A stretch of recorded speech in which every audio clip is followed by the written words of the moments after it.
আজকে আমাদের আন্দোলন আমাদের ভর্তি ফি কমানো নিয়ে এবং আমাদের ভর্তি ফি যেটা ছিল আগের বছর অবধি সেটা একধারে 100%-এরও বেশি বাড়ানো হয়েছে, যেটা আমাদের মতো নিম্ন মধ্যবিত্ত পরিবারের পক্ষে খুব সমস্যাজনক।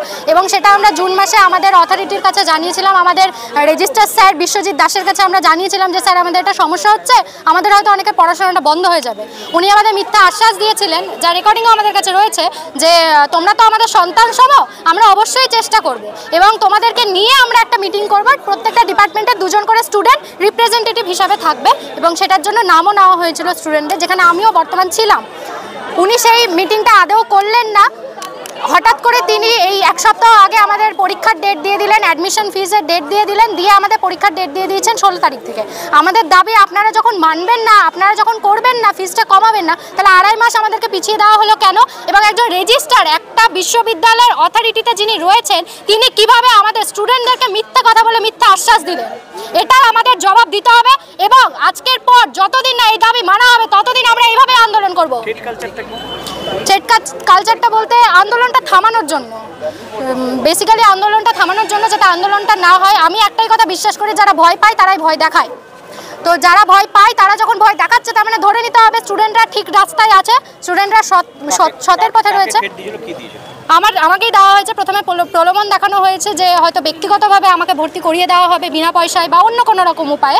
এবং এছাড়া যদি আমি তাও আন্দোলনে আসি, হতে পারে আমার বাবার পারিবারিক অবস্থা, আমার বাবার সামর্থ্য তো ভালো নয়, আমাকে হয়তো পুলিশ তুলে নিয়ে যেতে পারে। তো সেক্ষেত্রে কি আমার বাবা আমাকে বাঁচাতে পারবে? এই তো থ্রেটটা বললাম আপনাদের, যেটা দিয়েছে সেটাই বললাম, যে আমার বাবার পারিবারিক অবস্থা তো আমাদের ভালো নয়, তো আমাকে যদি পুলিশে তুলে নিয়ে যায়, আমার বিরুদ্ধে যদি একটা কেস হয়, এফআইআর হয়, তাহলে স্টুডেন্টরা কি আমায় বাঁচাবে না আমার বাবা আমাকে বাঁচাতে আসবে?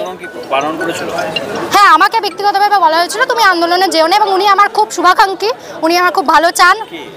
সেটা আমাদের ইউনিভার্সিটি অথরিটিরই কেউ একজন, আমি এই মুহূর্তে নামটা প্রকাশে, ডিনে রয়েছে, ডিন। তোমরা কি তাও আন্দোলন চালিয়ে যাবে? অবশ্যই তাও আন্দোলন চালিয়ে যাবো, মানে যতদিন না আমাদের দাবি মেনে নেওয়া হবে। এবং সব থেকে ঘৃণ্য একটা ঘটনা যেটা হচ্ছে, স্টুডেন্টরা একটা সত্যের জন্য আন্দোলন করছে, সেখানে অথরিটির একজন দায়িত্বে থাকা মানুষ আমাদেরকে ফোন করে থ্রেট দিচ্ছে। এর থেকে লজ্জাজনক আর কিচ্ছু হয় না।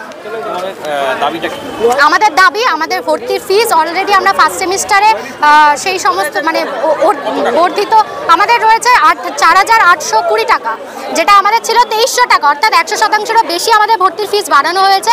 আমরা অলরেডি ফার্স্ট সেমিস্টারে একবার এই বর্ধিত ফি দিয়ে ভর্তি হয়েছি। আগে ছিল 2300 টাকা, আমাদের এখন রয়েছে আর্টস ফ্যাকাল্টিতে 4,820 টাকা, আর সায়েন্সে 6,920 টাকা। এরকম বাড়তিটা ওনাদের বক্তব্য, যেমন বাজারে আলু পেঁয়াজ রসুনের দাম বাড়ছে, ওনারা তো আমাদের এখানে দুবেলা খাওয়াচ্ছেন, তাই আমাদেরকে খাওয়ানোর জন্য ওনাদের এই বর্ধিত টাকাটা দরকার।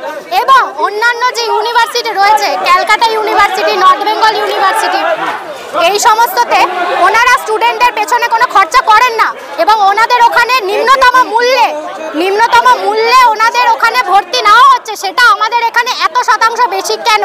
আপনারা দেখতে পারেন পিছনে আমাদেরকে কিভাবে থামানোর চেষ্টা করা হচ্ছে। আমার নাম Baishali Kundu, second semester education department.